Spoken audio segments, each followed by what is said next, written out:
about fertilizing and composting coffee production. Manfred, do you want to share the slides, or do you want to talk and comment in general, or you want me to go through? I think we go through, but we leave out some. I will let you know. Yeah. Okay. So we may just go to the next one, composting coffee pulp, because that's an issue. Coffee pulp is quite a difficult product. It's not easy to compost.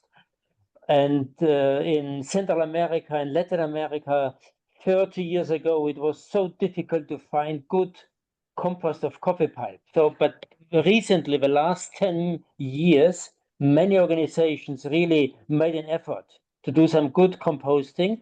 And that is on a local level, farmer level, to have some coffee pulp and then use some green stuff, as you can see here, some hay, and you doing some composting. And in the next slide, we see that they pile it up. Also, they use some coffee husk is used, and then they make a nice composting. And here we do some spraying of indigenous microbial inoculants. So for those that was mentioned by Mrs. Nyung, so they use their own micro inoculants using the mulch of a forest soil, and then it's a special process that I could show you, but I think we don't have the time. So the next slide, we just see here just quite a big coffee association. They have Arabica coffee, they do a depulping, so they have a lot of coffee pulp within 3-4 months, and they found out a method here in Honduras, Central America, that they really can decompose the big quantities of coffee pulp quite successfully. And so they put all of it within 1 month on a heap, 1 meter high. And then they also use microbial inoculum that they produce by themselves. And then the next slide, we just see here that they, after 1 month, they have 2 months more, that they mix it with some animal manures, if available, or some green plants, and it's under a shed without any with protection.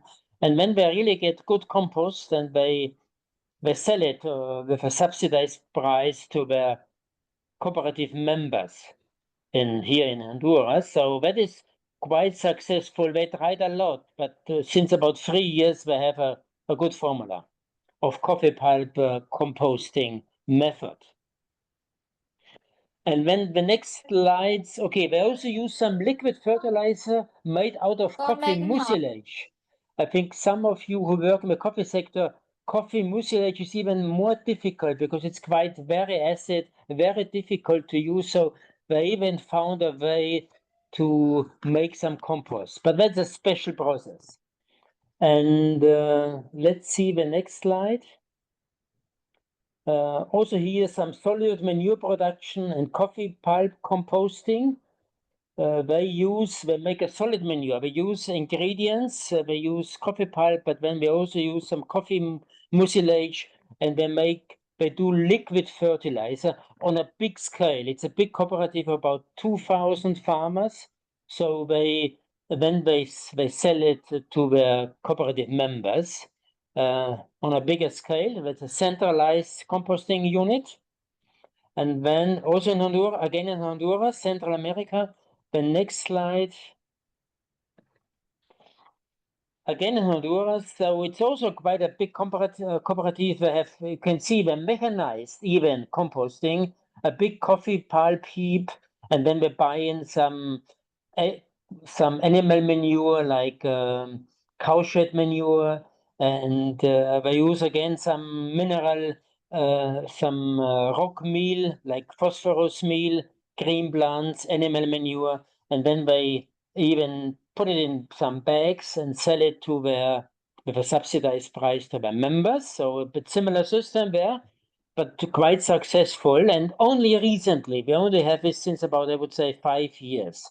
They didn't have it 10 years ago, but now they go to centralize the composting system for the members. and being successful with coffee pulp composting, adding some other ingredients. And the next slide, I think here we start already preparing the effective microorganism in Honduras, but I cannot go because of time. Time is not with us. But just to show also what mentioned Madame Trung, it's true, we don't have to buy in the effective microorganism. They do it on their own, so they use a basic material, mulch from the forest soil, that you can see here. And then the next slide, then they use, also mentioned by the experience in Vietnam before, by Madame Tung, they mix it with maize bran or rice bran, sugarcane juice or molasses, and then they make in the next slide, they do then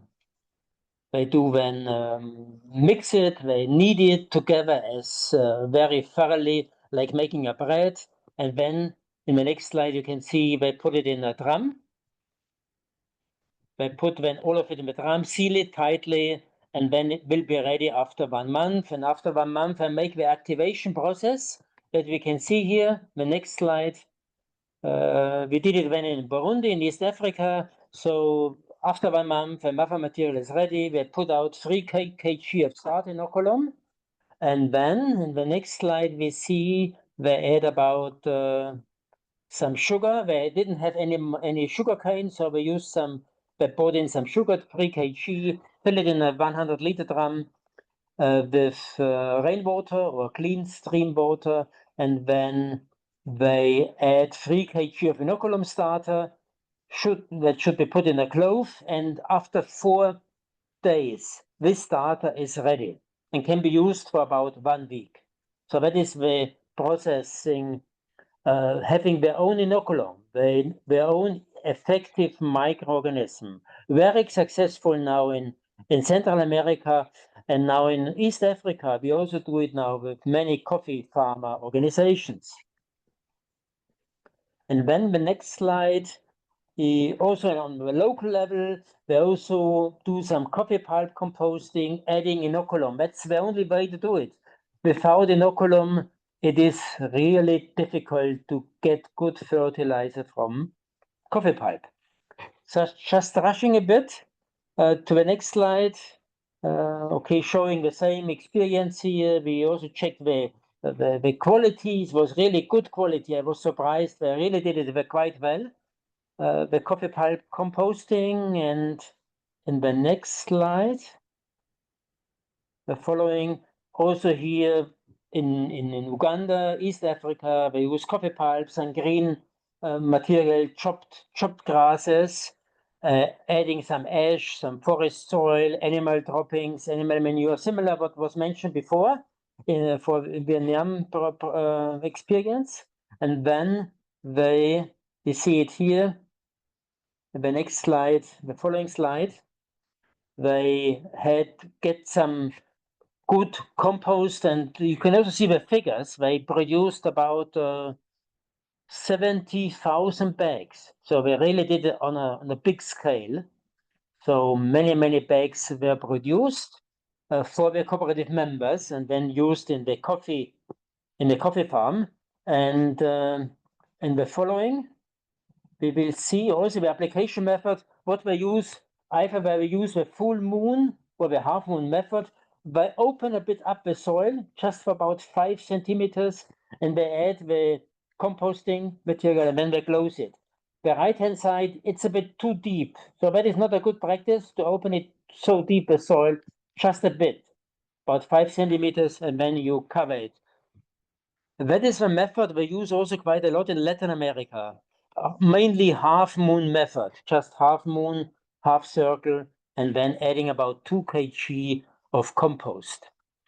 And I think my time is almost gone, so let's see if you can see, let's see some experience from India.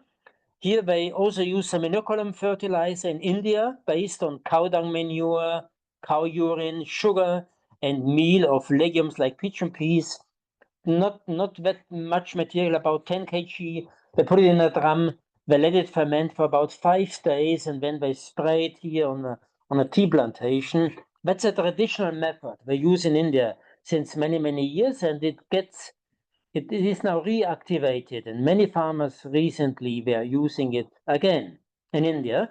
And we will see in the following slides some methods in northern India. We call it cow pit manure. Now we don't have a time to go all this process, but we use cattle manure, some egg shells, some rock dust, and some biodynamic formulas, and then they use this what they call cow pet manure. But then some other experiences of India in the following slide. They also do some worm composting just on a quite big scale, because it's a tea plantation. So they use cow dung manure, green matter. You can see the figures to the left side on there, almost about 6,750 kg. Then they also add some biodynamic preparations. And then they have their worm compost, and they will spread it on the tea plantations. We see it on the next slide. So that is the application of this worm compost with a sprayer on a tea plantation in northern India. And now let's have a look now to the last one. They also mechanize compost production. They do it on a big scale, even mechanized turning the compost heaps, because the tea plantations, we talk about 300, 500 hectares of tea, organic tea. So they had to find a way to really go into big quantities. I think that's almost all of it I wanted to show you. I think there are not that many. Well, let's just leave the other slides, because the time is not with us now.